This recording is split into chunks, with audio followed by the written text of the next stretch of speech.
So one of the things that I try to do is on this channel, and you've talked about it with me as well, is talk about the agendas that happen in the media. You know, how reasons why things change.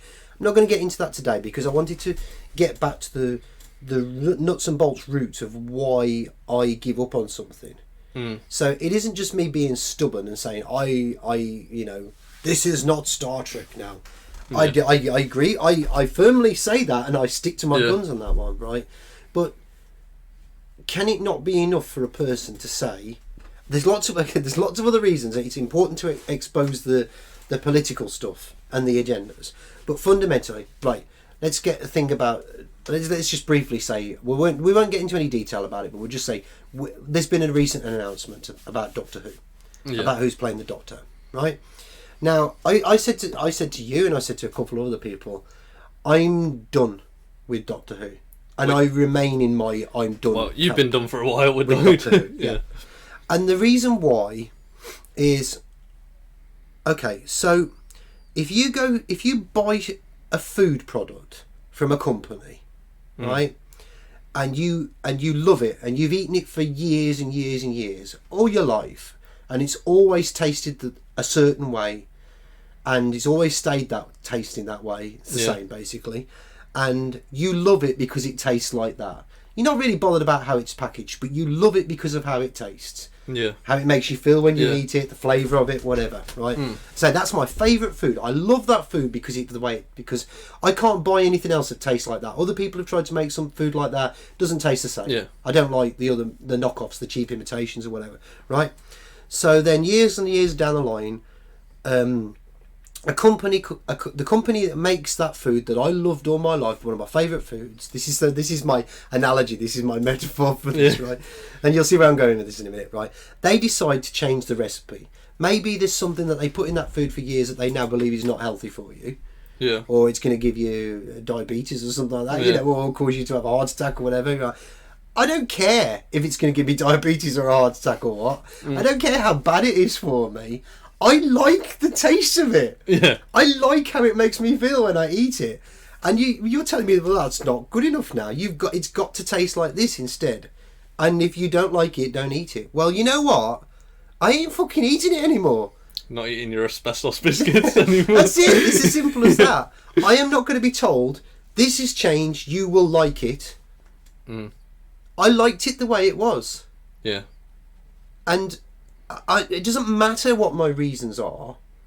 All I know is that how it was before, Doctor Who was a madman in a box. The Doctor was a madman in a box.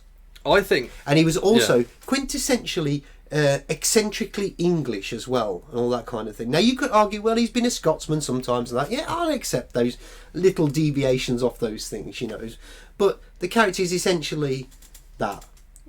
Doesn't feel like that anymore. So I don't want to watch it. I think a big problem with Jodie is the character is written and directed like any of the other Doctors, but she's not a man. No. And she's trying to like imitate the older Doctors. Yeah. And it doesn't work. Because she's not a man. Right. They need to write her like for a mad woman. Exactly. Yeah. And a good example of that was Missy. Yeah. That worked. That really worked, yeah. Now if that female Doctor had been Missy, I'd have watched it. Yeah. I'd have happily watched it. I'm trying to think of an eccentric black actor off the top of my head. I'm sure there's loads. Avery Brooks. Well, that's not a bad idea, but it wouldn't work because he's American, So I wouldn't want him playing the Doctor. Yeah, so it's not a race thing. It's not a colours thing. It's not a gender thing. It's just it's just what it is. Certain things work, certain things don't.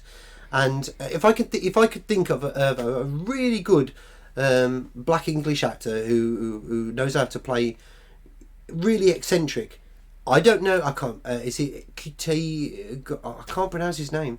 The new guy's doing it. I believe I may be wrong. The N is silent. Right. I think people are really getting getting their hopes up about Russell T Davies doing it. No, done. Because now it could be. I'm a bit like you in the respect I will tune in and just see. Yeah. Just out of curiosity, just to see if they've got that flavour back again that I used to like. Now, if that actor plays that in that way, that eccentric Englishman, you know, and they're not banging an identity politics drum or whatever, or an agenda and that, you know, to the point of screeching at their audience, then I might stick with it. But it's very, very doubtful. I actually have a bit of faith. I don't know what. Russell T Davies is coming back. That's what gives me a bit of faith. And I hear that the new Doctor is a good actor. There's been too many. Again, I'm not going to get into specifics here because there's a lot of things that you're not allowed to talk about online now, right? But I already know for a fact it's out there. It's plenty of evidence of it. Things have been said in interviews by Russell T Davies and various other people who have said, we want to show something of this and something of that in this show. You know, under his runnership of the show. That's not the right, you know, head showrunner of this of Doctor Who, you know, going forward, right? But those are things that weren't in the flavour of my food from before, and if they were there, I didn't notice them. Yeah. So it didn't taint the flavour for me. Yeah. I keep using the food analogy because that's the best way I can do it without getting into specifics, right? So I know full well that the recipe is going to be different from the one I liked. Even now with Russell T Davies, it's still going to be, the recipe is going to be different. It won't be, and people will argue, well, you can't keep things the same forever. Why can't you sometimes? I don't expect everything to stay the same forever, but some things, if you buy a product, because we as the audience are buying a product. I mean, you know, most people in this country still pay their TV license, so they're fucking certainly buying a product in terms of Doctor Who, which is absolutely fucking disgusting. But that's my thought on that.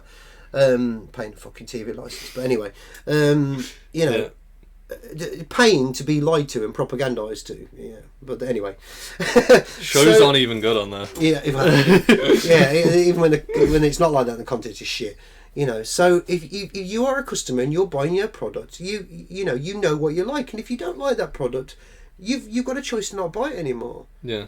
But we shouldn't be told we legally you're have to this right, you're this and you're that, and you've legally got to do because I don't fucking want it. I can't stand how it tastes. I don't like it. It doesn't taste the same anymore. I don't want it. If Netflix is bad, I could cancel it. Why can't I not cancel the TV license? Exactly. Yeah. So the Doctor Who thing is a good thing to as an example to point that out.